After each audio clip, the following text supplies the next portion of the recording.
Navsanket news, अचूक आणि निर्भीड बातमीचा नवसंकेत। मोटरसायकल चोर गजाड, राजारामपुरी पोलिसांनी रेकॉर्डवरील गुन्हेगाराला अटक करून 4 गुन्हे केले उघड।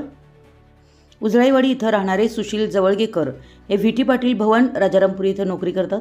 दिनांक 3 रोजी नोकरीच्या ठिकाणी पार्किंगमध्ये लावलेली त्यांची गाडी अज्ञातानं चोरून नेली।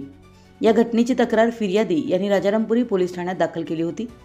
राजारामपुरी पोलीस ठाण्याचे पोलीस कॉन्स्टेबल संदीप सावंत यांना गोपनीय बातमीदाराकडून माहिती मिळाली की रेकॉर्डवरील गुन्हेगार राहुल बंडोपंत मोरे वय 34 राहणार रांगोळी कोल्हापूर यानं मोटरसायकल चोरीचा हा गुन्हा केला।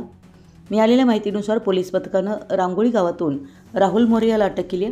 आरोपीनं सदरची चोरी केल्याचं कबूल केलं व मोटरसायकल चोरी करून त्याचे सुटे पार्ट महादेव देवणे रांगोळी यांच्या शेतातील विहिरीत टाकल्याची कबुली दिली। पोलिसांनी सदर विहिरीत 4 मोटरसायकलचे पार्ट मिळाले।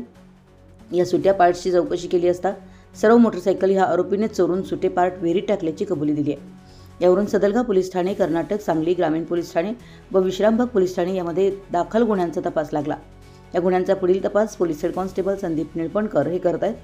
ही कारवाई राजारामपुरी पोलीस ठाण्याचे पोलीस निरीक्षक सुशांत चव्हाण, उपनिरीक्षक दत्तात्रय भोजने, सहाय्यक फौजदार समीर शेख, पोलीस कॉन्स्टेबल संदीप सावंत, विशाल शिरगावकर, सुशांत तळप, नितीश बागडी, अमोल पाटील, पोलीस हवालदार संदीप निळपणकर, गंगाराम पाटील यांनी मिळून केली। नवसंकेत न्यूजसाठी यश रुकडीकर। आपल्या परिसरातील महत्त्वाच्या बातम्या पाहण्यासाठी आमच्या नवसंकेत न्यूज चॅनलला यूट्यूबवर सबस्क्राइब करा आणि बेल आयकॉन प्रेस करा।